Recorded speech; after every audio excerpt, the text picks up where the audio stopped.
Hello, and welcome to Thinking Out Loud. I'm your co-host, Nathan Rittenhouse. And I'm your co-host, Cameron McAllister. And today, once again, we're pleased to have Stuart McAllister with us to bring a little actual wisdom to this conversation. So, Stuart, thank you for being here. Earlier in the week, the three of us have been chatting, and we kind of were, I don't know, a lot of our discussion went around the idea of sort of the filters that we place in our lives, living in a time with so much information and so many opinions, and deciding what to look at, what to focus on, what not to look at, what not to listen to, and then devolving into, there are probably certain categories in life where you have to decide, I don't really care what those people think, because you can just get bogged down. You can always find somebody online who disagrees with you on anything that you think. So, Stuart, you've been, you had a bit of a running start on this because for Cameron and I, a good deal of our, college and onward years were all digital. And so you have, can you like walk us back like 30 years to Sure. Yeah. So like what was going on 30 years ago where you still had to decide which books to read and who to care, and, talk to us about 30 years ago and then walk us kind of up to where we are now and some of the things that you found helpful, or get us going with a little historical perspective. Okay. On well, what great to to be focus with on. you guys again, and nice to be here and join with your listeners. So I think, Nathan, the question that was arousing my mind and has for a long time is a famous quote where Marx describes conditions that, and he said, would come about when under the sort of the intensity of capitalism as it keeps optimizing the system and keeps developing, which it does because of creativity, entrepreneurship, and so forth, that all that is solid would melt into air. And there would be kind of what a friend of mine once had a conversation going back actually 30 years ago to us walking the streets of Vienna and discussing what we discussed as cultural vaporization. Now, I'm British and, I love my tea. And, so we put on the kettle. But in the old days, the kettles didn't have necessarily the automatic switch off thing. So you could leave a kettle on. Sometimes it would boil and boil and boil. And then you'd burn the thing out because the water was gone. And of course, the water had evaporated. That vaporization idea of things moving. So obviously, the world that I grew up in was a world that was slower. Information was there, but you had to access it. You accessed it through newspapers or through radio. Television was very limited, but much more focused, so there was morning and evening news. So there was probably, there was lesser news. It was more focused, lesser information. And the volume that you had to deal with was, of course, considerably less. So as I have walked through the many years of seeing the arrival, first of all, the fax machine and being, wowed by the possibilities of faxing other offices and being in contact, then yeah, exactly. But it still meant a lot of paper manually, loading the machine and firing documents off to each other. But there was a level of connectivity. Then, of course, as the internet became more popularized through CompuServe, America Online, and so forth, everybody, at least some people, were scrambling. Wow, the power of this data, the access to information. And like everybody, especially the first adopters, people were overwhelmingly wowed by it. So there was a progressive thing of then access to knowledge and information and power, because with knowledge comes more information and more speed. What was unforeseen in all this, to bring us up to the time, was the absolute data deluge, the overwhelming of the system. That, like having, say, where you had a dam that opened a sluice gate and you allowed some water in and people were getting more water in their crops, to someone blowing up the dam and the whole water coming flooding down. And I think that's kind of more what we're at just now because of the amplification of knowledge. And so before we get to filters and that, I think it's to really understand that we are so much in a data overload. And I see this on every level that, you'd try and read up certain books. You could talk to various people. You could consult maybe a theological volume, a popular leadership book, a couple of things on trends and culture. And a few people would know those and we could read them together. Now, with thousands, hundreds of thousands of articles, books, and they're all available, and you're not reading the same script. You're not following the same information, unless, of course, you tribalize, which we all have to do to some degree. And it just means that the loss of meaning, the loss of connection, the loss of harmony, the loss of integration. Not all lost, there are others. But if we don't adapt to how we live, I think the massive increase in anxiety shows that we're not coping with this at all. Yeah, it's interesting. I think my grandfather phrased it. He said, "When I was a kid, I had to go looking for information, and now information is looking for me." Um, Mhm. almost the sense that it's whether you like it or not, it's coming for you. So Yeah. that's but yeah, I'm struck too by, the thought. I remember talking to a young lady up in New England who, I'd gone to a public school in West Virginia. She had gone to a public school in California, and we had largely read the same books in third grade. But that was just because third grade teachers recognized that those were good books for third graders to have read. And maybe there were only 150 to choose from, but we had a shared vocabulary and a shared story base that allowed us to communicate pretty easily because we had largely dealt with some of the same sort of classic stories and ideas that shaped and formed the way that we saw the world. So I think that's an interesting thing that you're pulling out there of saying, when nobody's reading the same thing as anybody else, it's hard to discuss the So movement of ideas. that's one. This is one piece of it, Nathan. I think there's multiple pieces here that no doubt we'll try and talk into all of them, at least as many as we can. But I think the thing that I'm noticing now is the massive fragmentation that's going on, not just in communication, but in people's souls. And so, in other words, that people are finding they're no longer even able to follow coherent thought. We're even conversations I'm finding with intelligent people are acting a little bit more like scrolling on your phone. So Hmm. rather than being able to follow linearly a topic, you're bouncing from here, and then there's sound baits and there's laughter, and you're kind of wait, we can't stay on point here. We can't Yeah. focus, and I think we're losing that ability to focus. Yeah, I think part of that has to do with a misunderstanding of what thoughtfulness is these days. We tend to, I think nowadays, nobody again states this outright, but we tend to think of somebody who's very informed as really intelligent. And somebody is informed, we informed meaning they're up to date on everything new. They are following all the latest trends and developments. But the problem is, even the smartest person on the planet can't process all the newest trends and developments instantaneously. That's just not how the human mind works. In order to think well, you have to slow down and you have to be selective, necessarily so. You cannot, if you try to focus on absolutely everything, you'll get that sputtering, fragmented experience that we all have in our conversations where nobody stays on point. Everybody throws another hyperlink up, everybody throws an emoji Yes. or another joke, and it just, I remember when I was in grad school, because I did a lot of this online, all of us were very good at making connections, but we were relatively superficial.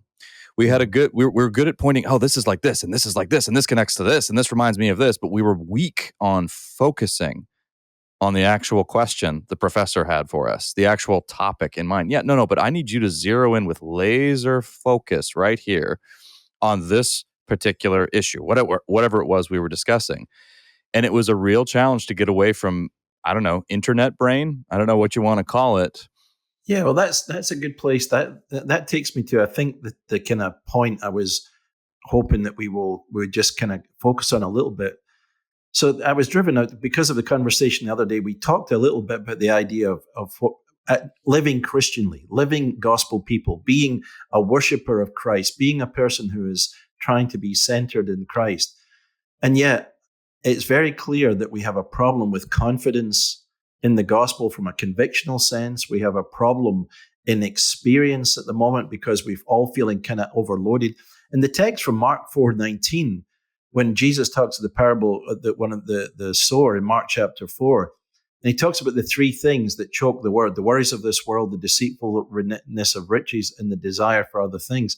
And I thought all three of those things are amplified at the present time to such a degree. And notice one of the functions they have. And you can come in, you may be more prone to anxiety, you may be more prone to greed, you may be more, whatever it is. But in each case, they choke the word and it becomes Yeah. unfruitful. So I'm thinking here of conversations I'm having with Christians, I'm having with people who are in the faith who can't seem to go to the word who can't seem to turn to prayer, who can't seem to turn to God, and who want you, or you guys thinking out loud, or the C.S. Lewis Institute, or some other organization, give me an answer to, but they can't themselves in that moment turn to the Lord and experience solace or comfort. That's a phenomenon I'm kind of, just concerned about. Help me with this, Stuart, because I think you're absolutely right. But here, I sense in myself the impediment to what you're saying here is that there's an anxiety about saying, like, I don't care about that, or I'm not interested in that, or no, I haven't read that. Somebody says, "Have you read this book?" There's Yeah. almost like, "Oh, I need to have read that book," or "Did you watch this video?" "Oh, I need to have watched that video." Yeah, there's like this. Um, to, since I can't do it all, and I know that I can't read and watch and comment on everything, somehow I still feel a tension in myself of saying, "Yeah, but I need to try." And Because I'm gonna seem like I'm uneducated, or I'm disinterested, or I'm narrow minded, or I'm ostrich putting my head in the sand if I don't, just try hold to have that, my head because up and swallow everything.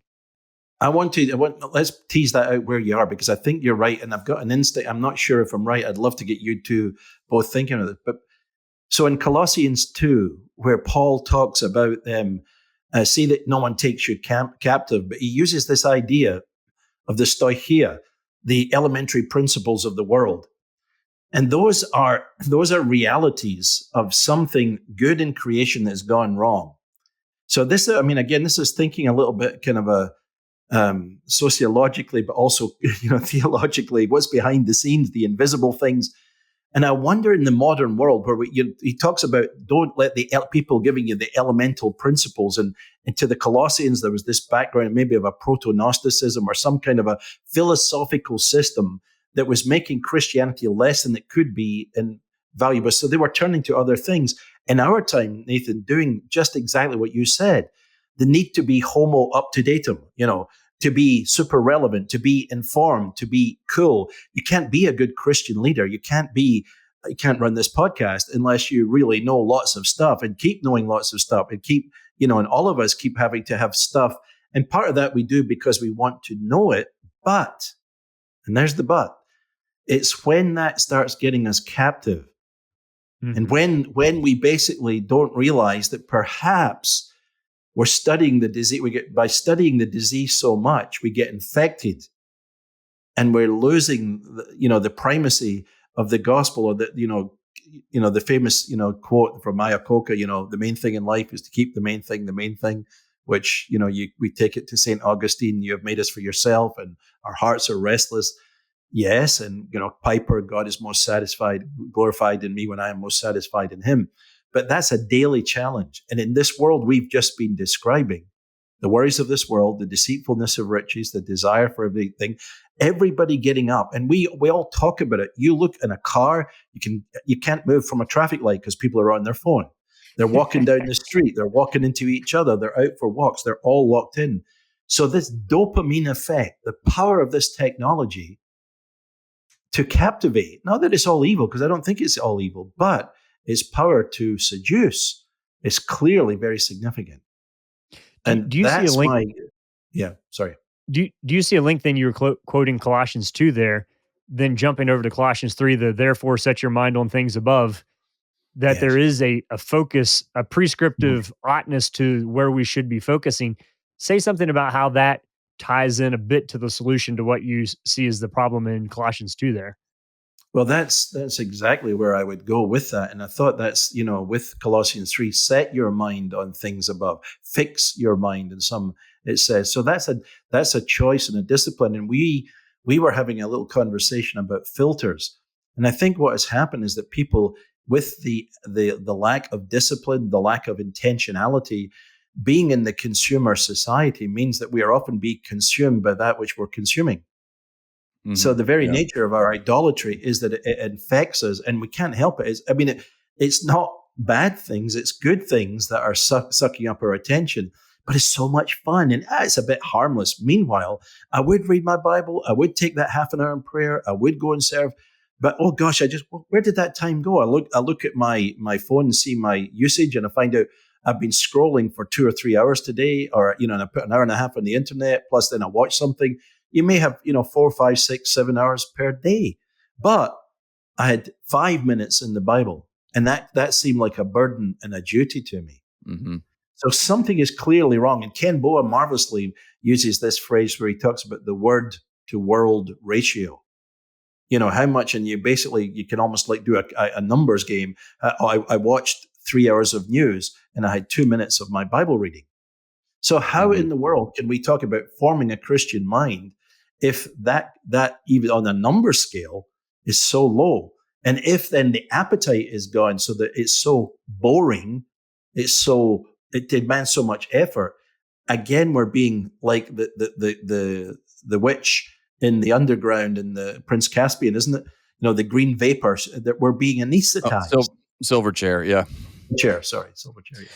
Yes, I mean, I think also you can look at. I mean, you mentioned the dopamine kick. I was reading an account of why it's so difficult, for instance, for somebody who has come off of meth and kicked that habit, why it's so difficult for them to be happy. And in terms of, if you think of happiness just in terms of pure stimulation, there's a scale from 1 to 10. Meth takes you to 1,000.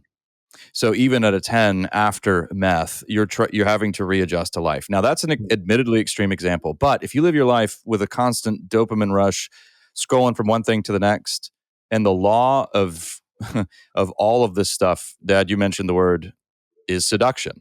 It is all designed to seduce you and captivate you as quickly as possible because attention is so coveted.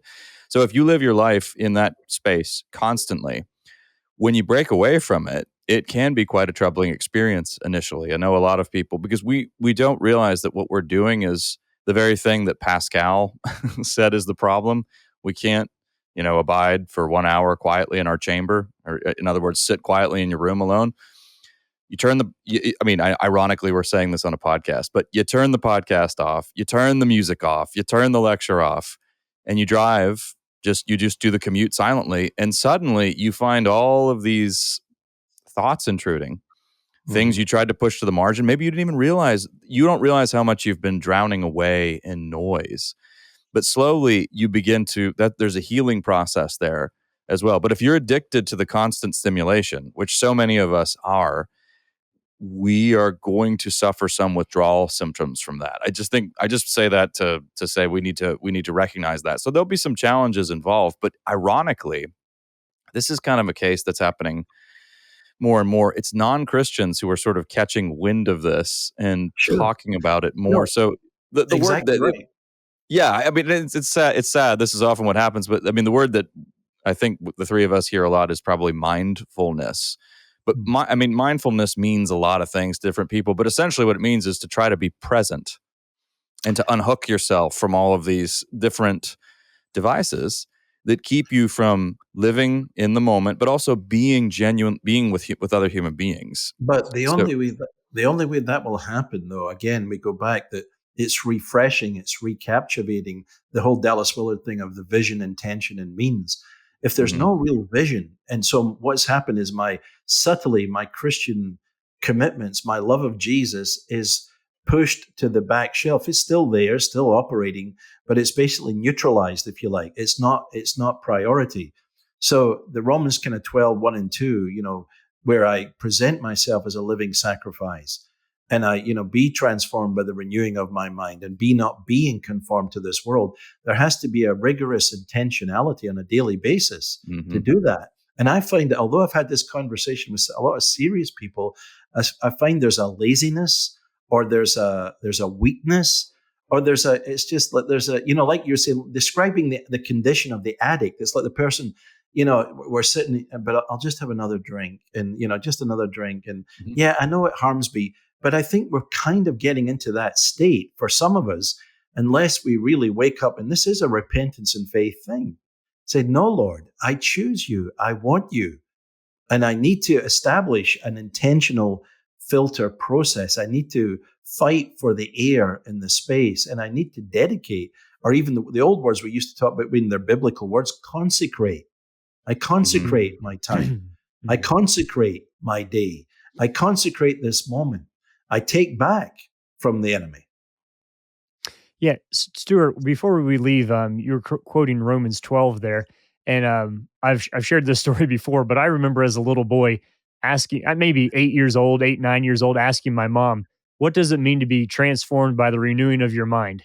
So, you have that, do not be conformed to the pattern Hmm. of the world, but be transformed by the renewing of your mind.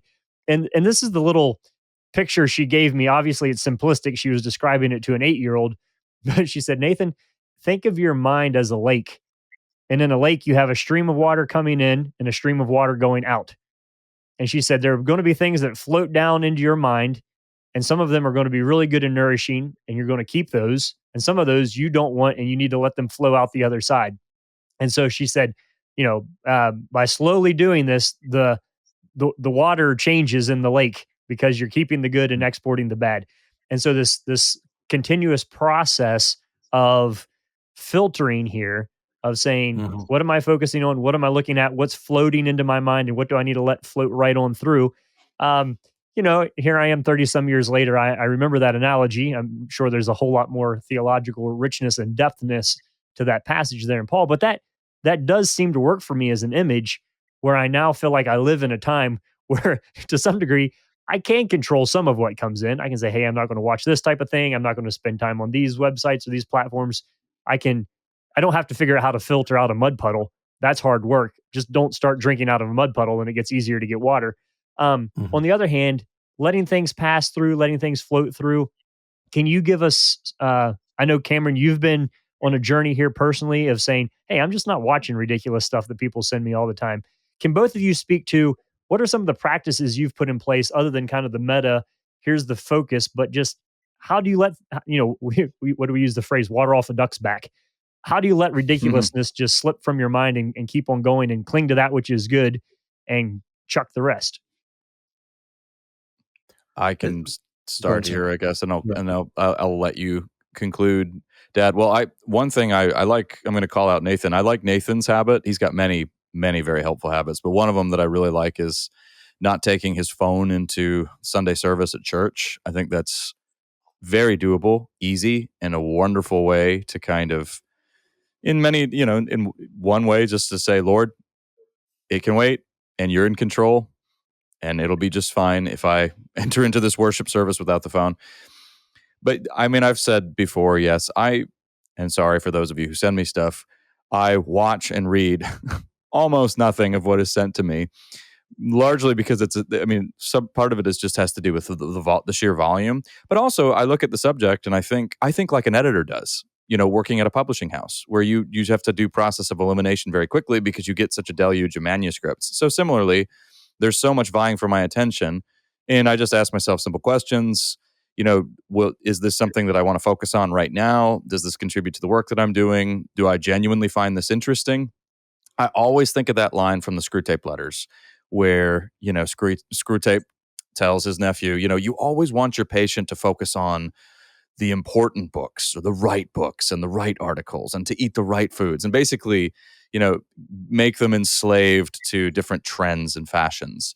And it's easy to do that, especially for those of us who are in the intellectual sphere in any capacity, or whether, from the front lines of ministry. Nathan, you mentioned there's that temptation to think that you have to master every subject, or, be informed about every single book that comes out, every article, every new trend. Well, the truth is that is totally impossible. So once you accept that, and you recognize what your own gifts and talents are, you'll recognize that there are certain issues and items that are outside your purview, and that's okay. That doesn't mean you're willfully ignorant. There's a great scene in one of the Sherlock Holmes episodes where Dr. Watson tells Sherlock some fact about the universe. It's some item of astronomy, and Sherlock essentially says, "All right, I will now jettison this immediately from my mind." And Dr. Watson, "Well, why would you do that?" "Well, I focus on one task. I have one talent, and basically it's solving murders. And my mind I only have so much storage capacity. I'm obviously not in these words, and so therefore I try to keep reserve that mental space for those pursuits." That's a bit of an extreme example, but there's wisdom there. It's true. You do only have finite storage capacities, and you're not a Yeah. computer. You have a mind. So I try to bear that in mind. I think the issue fundamentally here for us all is about time and space. When I was growing up, there was the Lost in Space was one of the early sort of sci-fi television. The ship that goes off and it's wandering all through the galaxies and they can't get back to Earth. But I think many of us today are lost in space and time. Our space is saturated and our time is monopolized.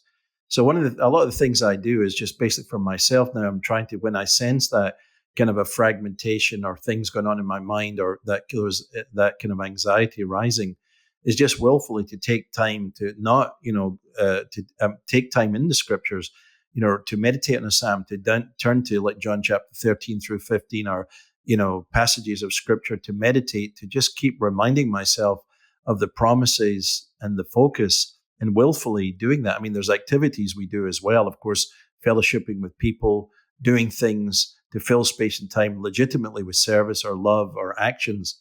But I really do think it's not letting the enemy control. In Psalm 133, I think David talks about, I've composed, I have quieted my soul. And I would just say to the listeners, particularly, I can sense that probably many people are agitated and frustrated and, just restless. And as soon as the first thing they do is look at their phone. And then when they feel anxious, they keep looking at their phone and they scroll and they look for something, and you're just taking more of the drug. So take it seriously to compose your soul. Take responsibility before your King, before your Lord, before the one who loves you, and choose to quiet your soul before him and let him be the focus, the power, the peace, and the proper confidence we need to navigate through this time. I want to go back as we finish here. Thank you for that, Stuart. The difference that you're laying out for us is, I think, a legitimate curiosity that is a gift from our Creator. I think a communicable attribute is, I think the Yeah. Lord delights in us discovering and learning new things. And so that is a way in which we can honor the Lord. But I would say that going and sitting on your front porch and looking at the spider building a web on your banister is a more worshipful form of discovery than 40 minutes of what you find on TikTok. And that's not to say that Yeah. other humans can't be helpful in that, but celebrating creativity as a form of worship, um, what does it point to? Does this point to the goodness of God, or like this helps me avoid doing the dishes? Those are Mm. two very different kinds of interactions. So it seems to me that I know, like, oh shoot, I just went down a rabbit hole on YouTube for 57 minutes on pounds of black beans or whatever. And then suddenly at the end of that, you say, wait a second, there wasn't anything really that helpful or useful here. So I think reflecting back on when we have those aha moments and saying, okay, what would it take for me to not do that again? Um, can be, using the memory and using and learning and repenting of our thoughts as we Mm. go along and say, Lord, I don't want to focus on this kind of thing. Would you help me? Not keep that in my mind. I don't want my mind to go there. And so I think this, what Stuart, you've outlined for us is sort of a continuous polishing rather than a massive chopping. And maybe there are huge things that need Yeah. to be chopped out of the mental forest of your mind. But if there aren't, that doesn't mean that there isn't continuous pruning that we'll all have to be doing in order to stay faithful. Mm-hmm. Amen. Well, I don't think I think we've barely scratched the surface on this one, but you've thrown a lot of helpful stuff out there for us, Stuart. Thank you for that. For everybody else, you've been listening to Thinking Out Loud, a podcast where we think out loud about current events and Christian hope and try to figure out how to live well in the meantime. Also, if you're part of TOL Connect and you have any good suggestions or tips for the rest of the crew, feel free to hop on there and drop us a little word of encouragement or a helpful tip that you've found in your life for putting good filters in for focusing on the proper things in life and not getting distracted by ridiculousness. We'd like to hear what you're saying there. Once again, thank you, Stuart. Thank you, Cameron. Until next time, bye. Thanks for listening to Thinking Out Loud. If you'd like to learn more about what we do, book Nathan or Cameron, or if you'd like to support us financially, whether through a one-time donation or on a monthly basis, you can do so on the donate page at www.toltogether.com. That's toltogether.com. And please consider leaving us a 5-star rating and sharing this content with your friends. It really does help.